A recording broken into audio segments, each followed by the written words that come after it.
Ladies and gentlemen, our next session is going to be a very interesting session. We have a very fine actress with us who dons many hats. She's an author, film producer, and now a director too. She's acted in over 45 feature films in different languages. One of her most famous and best known work is, of course, Tare Zameen Par, where we've all seen her and loved her. Ladies and gentlemen, let's quickly have a look at the ABs before I can call her up on stage, please. Tiska Chopra.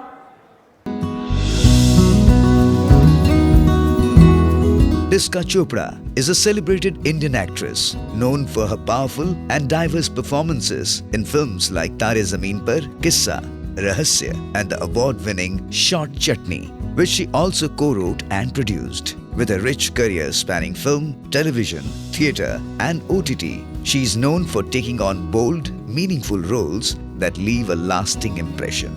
A graduate of Delhi University, Tiska is also the best-selling author of Acting Smart, a guide for aspiring actors. She's a TEDx speaker, a strong advocate for women's empowerment and education, and a sought-after voice in meaningful cinema and storytelling. Whether on screen or behind the screen, Tiska blends talent with intellect, making her one of the most respected and versatile artists in Indian entertainment today. Ladies and gentlemen, I request you to kindly settle down, presenting to you the very gorgeous Tiska Chopra.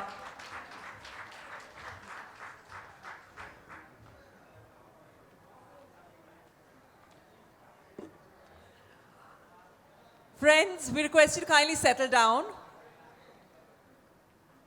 I am super excited to be doing this session with Tiska Chopra. Though I admire her work, I must tell you that more than being a fan of your acting, because I was doing so much of a research, I think I've become a bigger fan of your personality. So thank you so much for having this conversation with me. Thank you so much. I noticed that most of the people have trooped out after the intellect of the country. Not too many people are fans of acting apparently, which is most unusual. Mostly people are fans of actors, but I hope to have our audiences back. Doesn't feel good. Theatre में तो लोग जा नहीं रहे हैं. अब यहाँ पे in person भी बात नहीं सुन रहे हैं. मुसीबत होने वाली है. No, don't worry. They're going to be coming back very shortly. I hope so. Okay, Tiska, I know that you grew up, of course, you were born in Kasauli and you grew up then in Afghanistan. So how was that journey and how did that shape you into becoming an actor? You know, they say conflict. Yeah.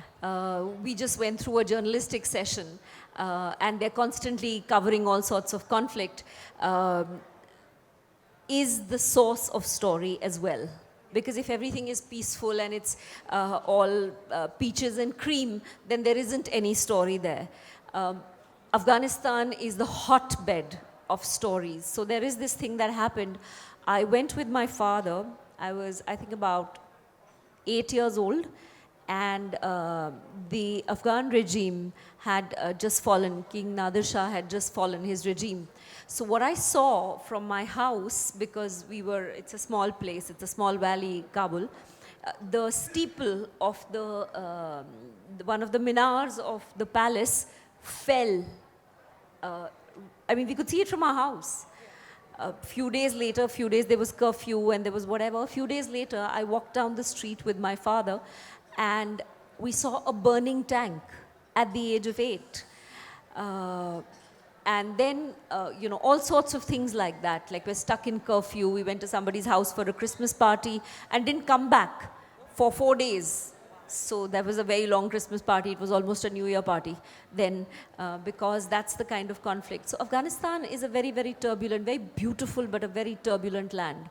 And a land where, I'm sad to say, its karma is not the best.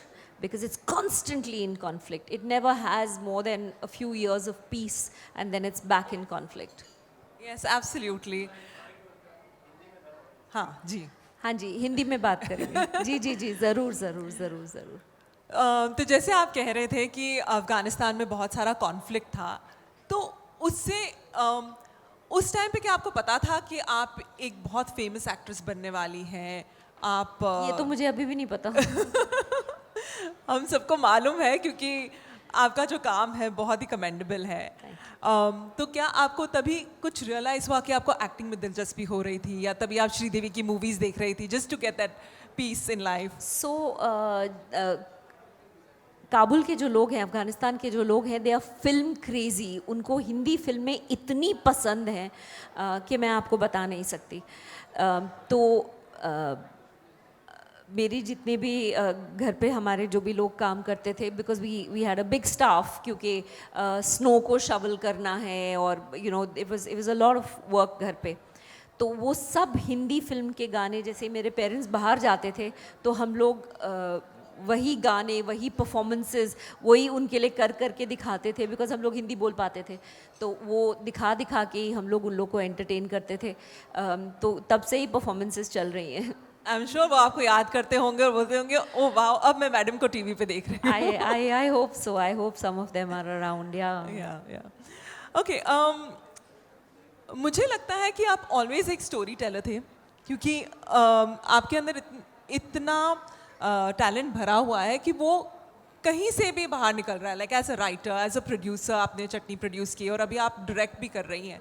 Do you think that stories were something that you always look forward to as a child और as growing up? मेरे लिए बहुत simple था, कहानी बताना मेरे लिए एक बार्गेनिंग चिप था। मेरा छोटा भाई था जो बहुत ही बदमाश है, बहुत बदमाश। तो मैं उसको कहानी सुनाती थी और आधी, बाकी की आधी कहानी के लिए मैं उससे बोलती थी कि मेरा या तो मेरी अलमारी साफ़ कर या मेरा कुछ काम कर दे, और यही मैं अपने दोस्तों के साथ भी करती थी। तो कहानी से मेरा लगाव पुराना है, और उसको सुना के कुछ काम करवा लेना वो भी पुराना है।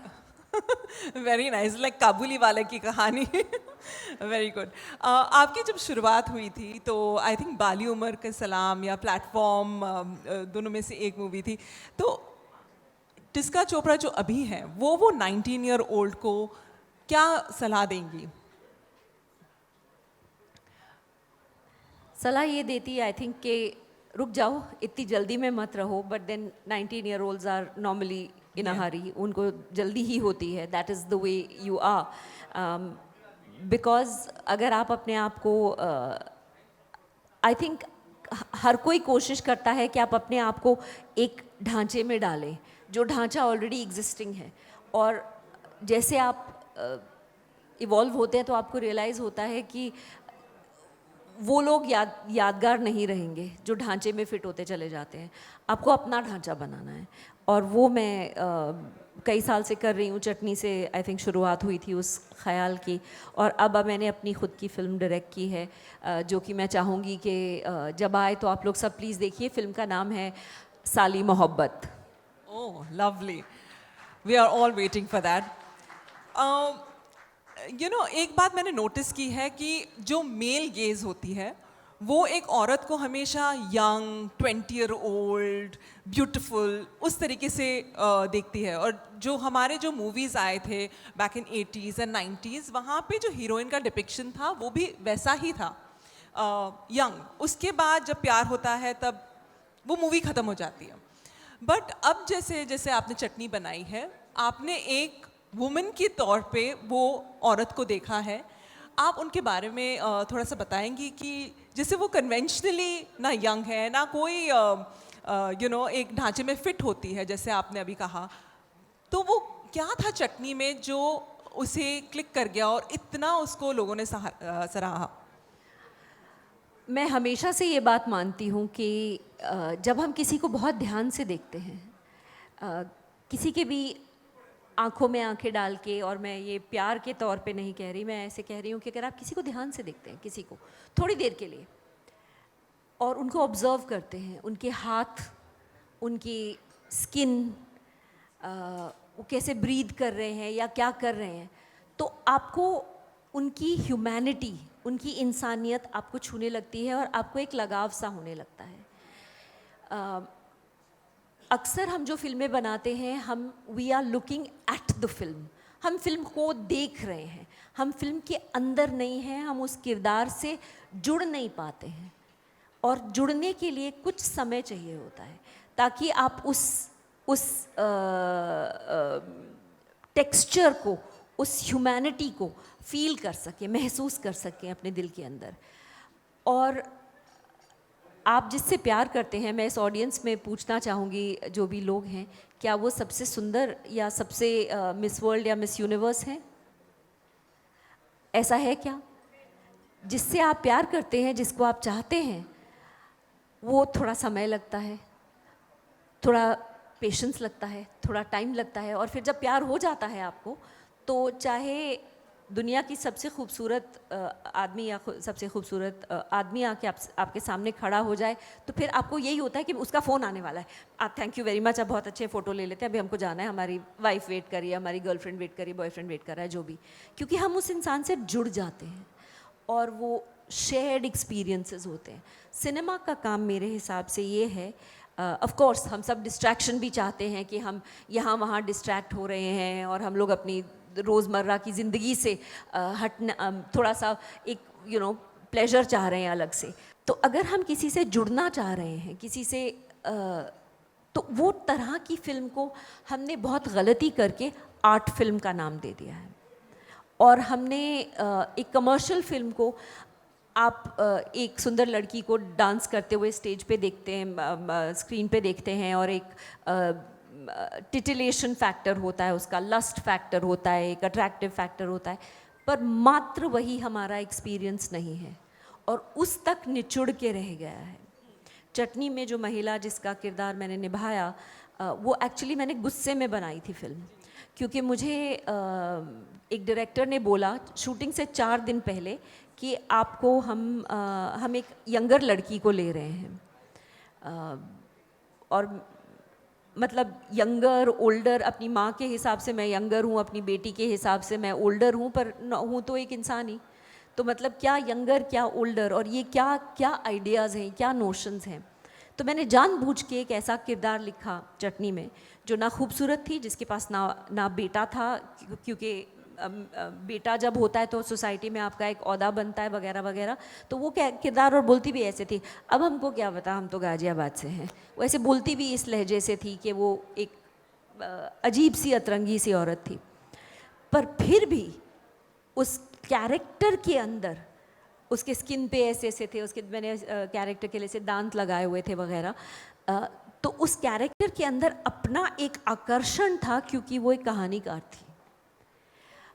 अब हमसे पहले यहाँ राजदीप सरदेसाई बैठे थे, wonderful journalist, wonderful man, but not Shahrukh Khan in the way he looks, but very attractive, because there is a quality about him.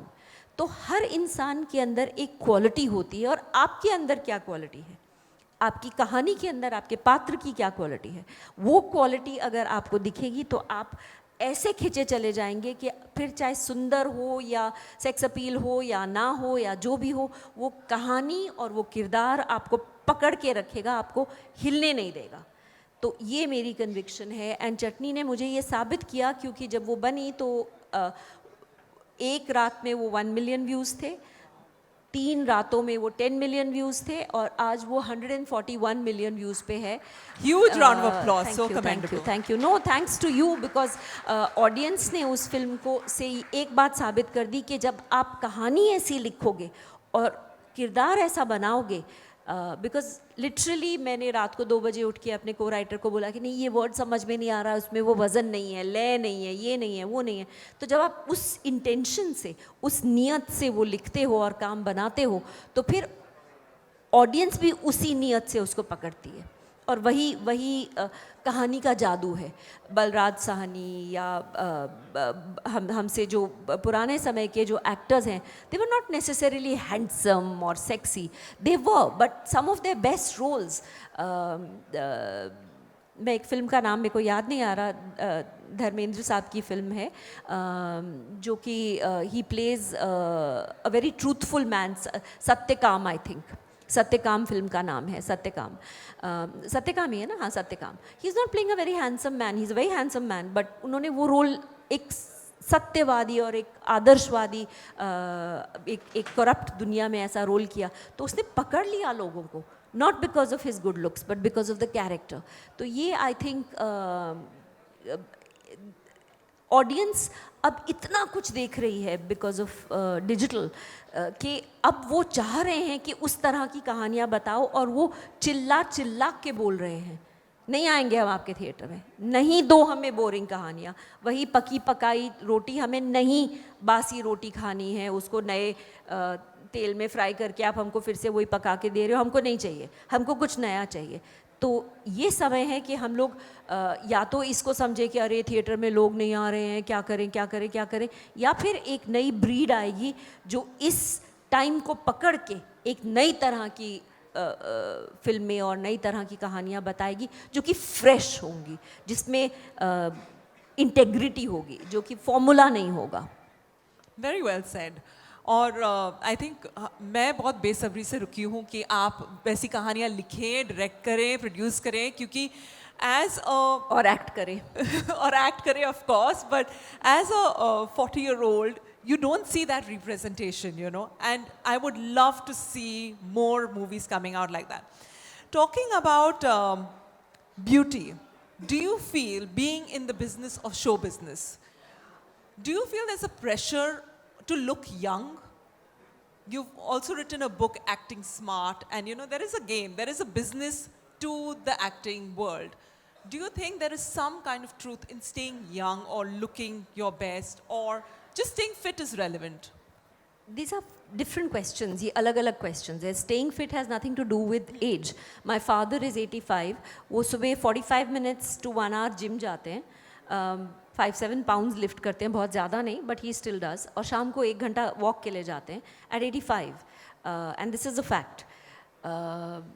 So staying fit is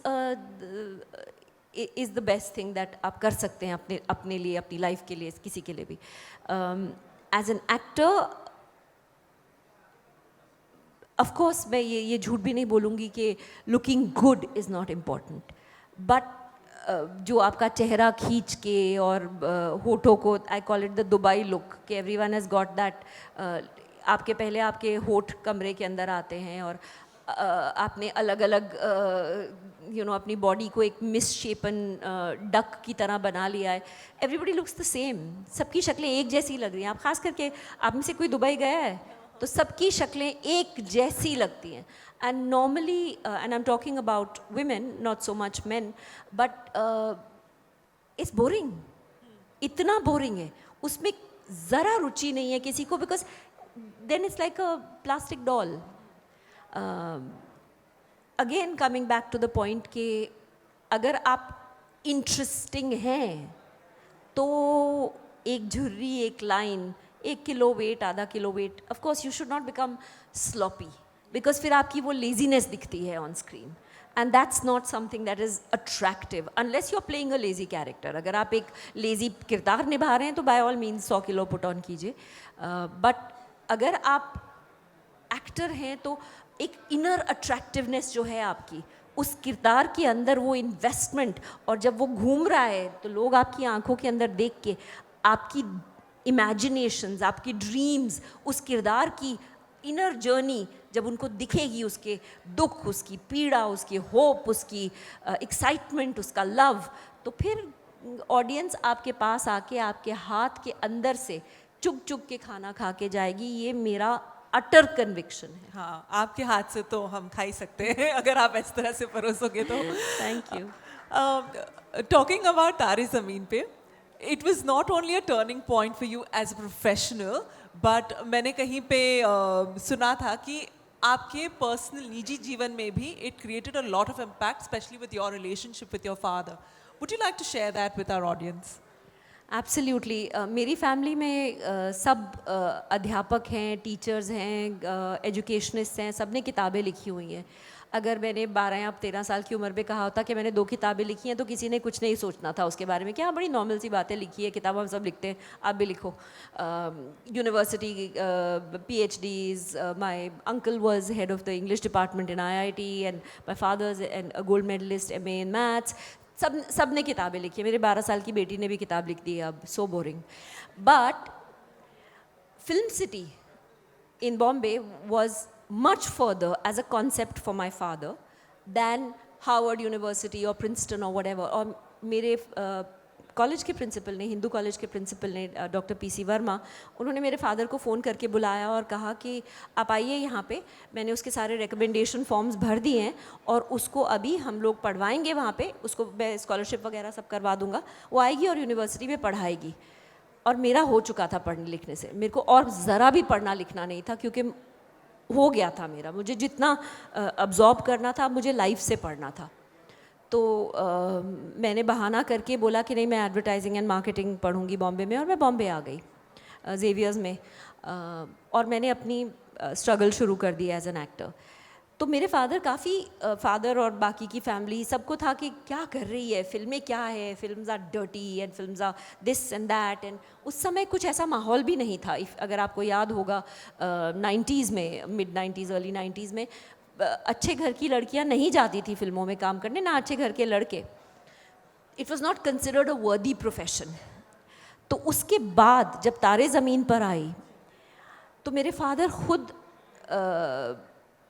Noida में वो पढ़ाते थे, तो वो अलग अलग थिएटर्स में जाके बॉक्स ऑफिस पे जो टिकट सेलर से उनसे पूछते थे कितनी टिकट्स बिकी हैं, सारी सेल हो गई, अच्छा सब टिकट बिक गई, वेरी गुड। मेरे को एक एक थिएटर से रिव्यू मिलता था कि कितनी टिकट बिकी है, ना I kept telling him dad मेरे को 1 रुपया नहीं मिलेगा इस टिकट सेल से, मेरी जो फीस थी वो मुझे मिल चुकी है, आप प्लीज़ मत जाओ, पता है हमें फिल्म अच्छी है, चल गई है, पर आप एक एक थिएटर से, but he would still go.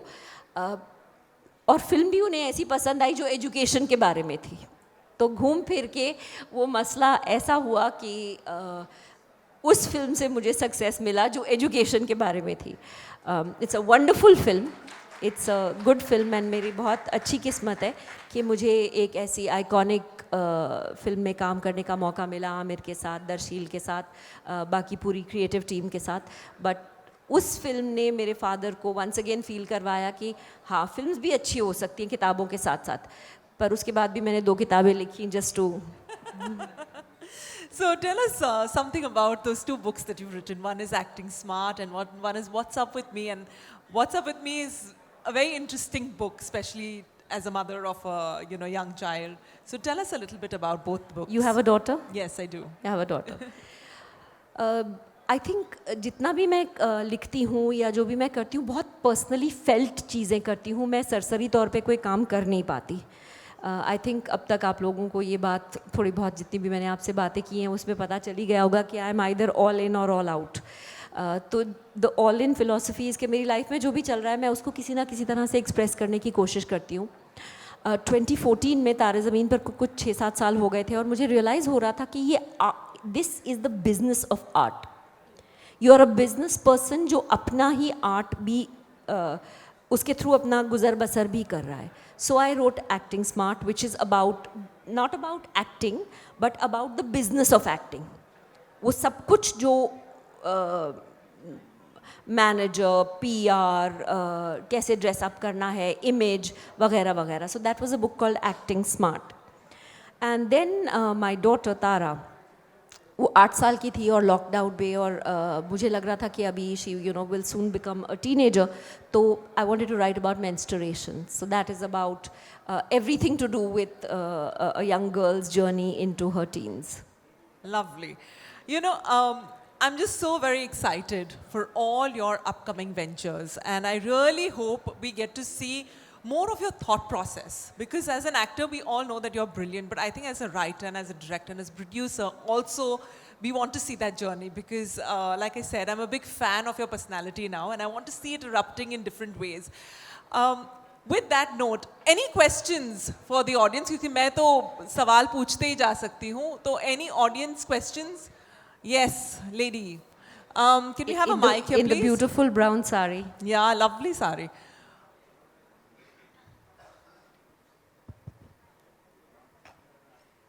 Good evening Tissa ji. Tissa, मुझे आपसे एक सवाल पूछना है। सवाल है कि आपका 90 में जो पिक्चर बनता था और अभी 2026 मतलब 2024, what is the differences during the 90s and during the 2024, and तभी की पिक्चर अभी की जो वेब सीरीज़ पिक्चर बन रहा है, आपको लगता है बहुत सारे, आपको क्या लगता है, दैट्स द क्वेश्चन। 90 में जो पिक्चर बनता था, अभी जो पिक्चर बन रहा है, आपका अभी जो पिक्चर करते हैं क्या वही रेस्पेक्ट मिलता है ऑडियंस से या तभी की पिक्चर में रेस्पेक्ट मिलता था? द क्वेश्चन इज टू या इंडिया में प्लीज़ बैठिए। इंडिया में हम लोग एक्टर्स कुछ ज़्यादा ही लकी हैं, क्योंकि हिंदुस्तान एक ऐसा देश है जहाँ पे इनफैक्ट कल I bumped into Jackie Shroff at the airport, और हम लोग यही बात कर रहे थे because lot of people were taking pictures and all of that, कि इंडिया में हम क्रिकेटर्स को और एक्टर्स को ज़रूरत से ज़्यादा प्यार देते हैं। हम लोग कुछ इतना ख़ास नहीं करते, अपना आर्ट प्रैक्टिस करते हैं और उसके लिए हमें पैसा मिलता है, हमें घूमने फिरने मिलता है, हमें सब कुछ वो सब करने को मिलता है। तो रिस्पेक्ट तो एक्टर्स को पहले एक रिस्पेक्ट बिफोर डिजिटल मीडिया एक अलग तरह का रिस्पेक्ट था, बिकॉज डिस्टेंस बहुत ज़्यादा था, कोई मीटिंग पॉइंट नहीं था। अब सोशल मीडिया पे हर किसी का हाथ आप तक आके आपको नीचे भी खींच सकता है, आपको उठा भी सकता है, बिकॉज वो आप अपने घर से रील्स बना रहे हो, आप अपने पर्सनल लाइफ के, आज मैंने ऑमलेट बनाया, आज मैं अपनी बेटी को ब्लूबेरी चीज़ केक दे रही हूँ, आज मैं स्विमिंग जा रही हूँ, जो भी आप कर रहे हैं, तो आप उस बारे में बात करते हैं तो लोगों को और आप वो डिस्टेंस कम हो गया है ऑडियंस और एक्टर के बीच में। दूसरा, क्योंकि आर्थिक स्थिति देश की बहुत बदल गई है। आज की तारीख में जो पहले बहुत इकोनॉमिक डिफरेंस था, तो स्टार्स एक अलग बादल के ऊपर रहते थे, उनके घर में 4 स्विमिंग पूल होते थे और स्पोर्ट्स कार होती थी। आज एक मिडिल क्लास इंडियन भी बाहर घूम चुका है, तो इतनी कोई बड़ी बात नहीं है। तो एक्टर्स इकोनॉमिकली ठीक है, दे आर एटनाइज, बट इतना ज़्यादा भी कोई फ़र्क नहीं है कि हम सोच ही नहीं सकते उस बारे में। तो ये एक डिजिटल मीडिया, दूसरा आर्थिक जो सिचुएशन है देश की, और तीसरी बात, आजकल जो कहानियाँ बनती हैं वो सुपर हीरो के बारे में कम बनती हैं, वो आम आदमी, नॉर्मल सिचुएशन, और कैरेक्टराइजेशन भी वैसी चेंज हो गई है फिल्म के अंदर, तो आप इंसान के बहुत करीब आ जाते हैं इन अ वे। फिल्म मेकिंग का तरीका बदल गया है, तो वो डिस्टेंस, प्यार बढ़ गया है, रिस्पेक्ट भी है पर प्यार ज़्यादा है। आई थिंक पहले रिस्पेक्ट बहुत होती थी एक के ओ करके, तो वो शायद उतना मुझे पता नहीं, क्योंकि मैं बियॉन्ड अ पॉइंट उतना नहीं बोल पाऊँगी उस बारे में। बट फिल्म मेकिंग कैसे बदली है, मैं अब डायरेक्टर हूँ तो मैं आपको उस नज़रिए से भी बताऊँगी, कैमरा के आगे और पीछे दोनों। जब मैंने अपनी पहली फिल्म की तो मेरे डायरेक्टर ने मेरे को नरेशन दी, तो पूरा स्क्रिप्ट सुना दिया, उसमें 1 या 2 सीन थे। तो मैंने उनसे पूछा, सर मेरे सीन कहाँ हैं? तो उन्होंने बोला, आपके 4 गाने हैं मैडम। पर आई टोल्ड हिम, मैं सिंगर तो हूँ नहीं। तो उस टाइम पे लड़कियों का काम था, एक फ्लावर पॉट था ऐसे कि ये वाला फ्लावर पॉट नहीं लेके वो वाला फ्लावर पॉट डाल देते हैं, पिंक फूल चाहिए नहीं, ग्रीन फूल चाहिए नहीं, वाइट फूल चाहिए, कोई भी किसी को अदल बदल हो सकता था। तो कब कुछ थोड़ी बहुत डिफ्रेंशिएटर्स थी, जैसे ये बहुत अच्छी डांसर है या ये ऐसा कुछ है, बट नॉर्मल जो एक परसेप्शन था वो ये था कि लड़की है, बहन होगी या बेब होगी या बीजी होगी, मतलब मदर भाभी रोल। तो बेब, भाभी, बीजी, इन तीनों कैटेगरीज में लड़कियां फिट आती थी।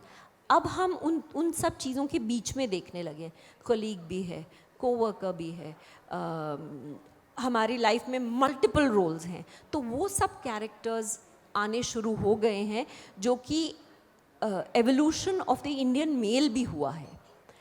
अभी भी 95% राइटर्स और डायरेक्टर्स मेल हैं, पर अब मैं 5 to 7%, लाइक मेरी फिल्म की डीओपी, और ये कोई पर्टिकुलर मैंने ऐसा चूज़ नहीं किया कि मैं फ़ीमेल डीओपी को ही, डायरेक्टर ऑफ फोटोग्राफी को ही लूँगी, बट मेरी फिल्म की साली मोहब्बत की जो डीओपी हैं विदुषी तिवारी, वो फीमेल हैं। मेरे को फ़र्क नहीं पड़ता, अब लोगों को फ़र्क नहीं पड़ रहा है कि आप मेल हैं या फीमेल हैं, आप प्रोफेशनल हैं, आप हमारे बजट में फिट आ रहे हैं और आपका काम बेहतरीन है, इस सब्जेक्ट को सूट कर रहा है। तो असिस्टेंट डायरेक्टर्स, पहले क्या होता था, hairdresser, dancers, background dancers, ये होती थी फिल्म इंडस्ट्री में महिलाएं, बाकी कोई और नहीं होता था, बहुत ही पुरुष प्रधान था। अब इट्स बिकम वेरी डिफरेंट। आप सेट पे जाइए, कोई भी काम कर रहा है, लाइटिंग का भी लड़कियां कर रही हैं, तड़ापे पे चढ़ी हुई हैं ऊपर, और अपना गैफर्स भी हैं, बड़े बड़े लाइटिंग उठा के ले जा रही हैं यहाँ से वहाँ, सब हर कोई हर कुछ कर रहा है। So that is a big change, and there are many more female writers and directors. So that's a big change. एक सवाल मेरा भी है। जी जी जी of course. मैं ये पूछना चाहता हूँ एज ए एक्ट्रेस, आप मीडिया को कैसे देखते हो? आज का मीडिया को कैसे आप देखते हो आपका एक्ट्रेस पॉइंट ऑफ व्यू से? मैं सच बोलूं या झूठ बोलूं? नहीं, एकदम सच बोलना है, इसीलिए एज ए मीडिया पर्सन मैं आपको पूछ रहा हूँ ये। ठीक सब है। मीडिया वाले हैं। हाँ मेरे को पता है, मेरे को पता है, मेरे को पता है। आई थिंक के इंटेग्रिटी थोड़ी सी क्वेश्चनेबल है। As the panel was talking यहाँ पे कि they not just the media's fault, लोग भी चाह रहे हैं कि वो उनके पर्सनल पीआर बने, कि लिख देना, ये कर देना, वो कर देना। तो आई फील दैट बहुत कम है जो उस वेव ऑफ करप्शन से हट के अपना पॉइंट ऑफ व्यू रख रहे हैं, बिकॉज उनकी गर्दन भी ब्लॉक पे आ सकती है और कट सकती है, because the editor can say कि आई एम सॉरी, आप नैरेटिव नहीं फॉलो कर रहे हैं, जो हमारी मैगज़ीन का एड्स कैसे मिलेंगे, वो सब कैसे होगा, you know. So I feel कि है corruption, but that's not only to media. That is across the board there is corruption. Film industry में। मेरा क्वेश्चन वेरी स्पेसिफिक है आपको। आप 20 साल, almost 25 years in this industry, 25 साल से आप इंडस्ट्री में हैं।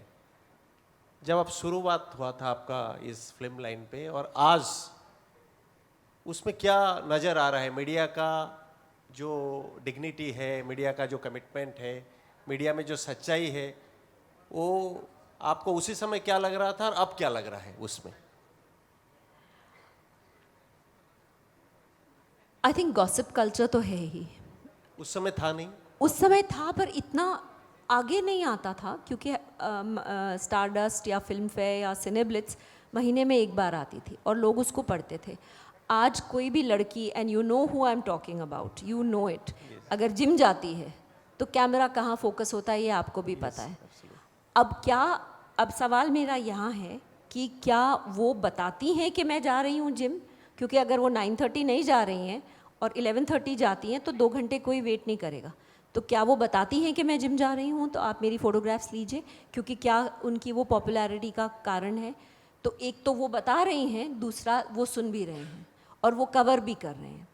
तो पॉइंट ऑफ व्यू ये है कि दोनों एक दूसरे का इस्तेमाल कर रहे हैं, वो पब्लिक तक पहुँचा रहे हैं वो नज़ारे जो एक आंखरस नयन सुख वाला जो भी आप बोलें उसको, वो पहुंचा रहे हैं पब्लिक तक, और एक तरफ से वो अपनी पॉपुलैरिटी बढ़ा रहे हैं, तो वो भी बता रहे हैं, वो भी वो पापाराजी कल्चर जो है। बट जहाँ तक मेरा इंटरेक्शन है विद पापाराजी, मैंने कभी ज़्यादा इस चीज़ को इनकरेज किया नहीं है। बट अगर मैं उनको बोलती हूँ कि आई एम सॉरी, मुझे नहीं, मेरी बेटी को नहीं इस तरह से मीडिया में लाना है। इंस्टाग्राम पे मैं कभी कभी उसके बारे में पोस्ट करती हूँ अपने साथ, अपने हस्बैंड के साथ फैमिली हॉलिडे पे, तो अगर मैं मना करती हूँ तो वो मना हो जाते हैं। तो ये वाली बात एक डिग्निटी है, but I am personally very against particularly जो इंस्टाग्राम पे जो रील्स, गॉसिप रील्स चलती हैं, बिकॉज आई थिंक वो स्तर गिरते ही जा रहा है। इसके बाद it just needs to be, people just need to be walking around naked, that's the only limit that is left. So I am not a big fan of that. As far as critics go, there is the critics choice, critics guild of India, वो बहुत ही strong integrity है उन लोगों की। वो कुछ 49 या 50 film critics का एक यूनियन है, led by my friend Anu Chopra, and I'm not saying it because she's my friend, but वो पूरा जो इंटेग्रिटी है उस ग्रुप की, वो इसलिए नहीं अवार्ड देते क्योंकि कोई किसी अवार्ड फंक्शन पे आ रहा है, वो इसलिए अवार्ड देते हैं कि वो बंदा नहीं भी आएगा तो उसको अवार्ड देना है क्योंकि ये डिज़र्विंग है। तो I think this sell out nature ये दोनों तरफ से है, कोई बेच रहा है इसलिए कोई ख़रीद रहा है। तो दैट इज़ माई पॉइंट। एक आखिरी क्वेश्चन मेरा, आपको अगर ऑप्शन दिया जाए या कोई भी समय पे आपको ये निर्णय लेने के लिए बोला जाए और आप खुद मजबूर हो इस चीज़ को लेके, एक्ट्रेस और ऑथर दोनों का बीच में किसको आप चुनेंगे? ओहो, इसमें तो कोई सवाल ही नहीं है, एक्ट्रेस। ऑथर में कोई पैसा नहीं है, सॉरी। एक्ट्रेस होके आपको फिर भी 4 बुक्स लिखने को मिल जाएंगी, ऑथर होके आप एक्टर बनना चाहेंगे, no way. Thank you so much. Thank you. Well said.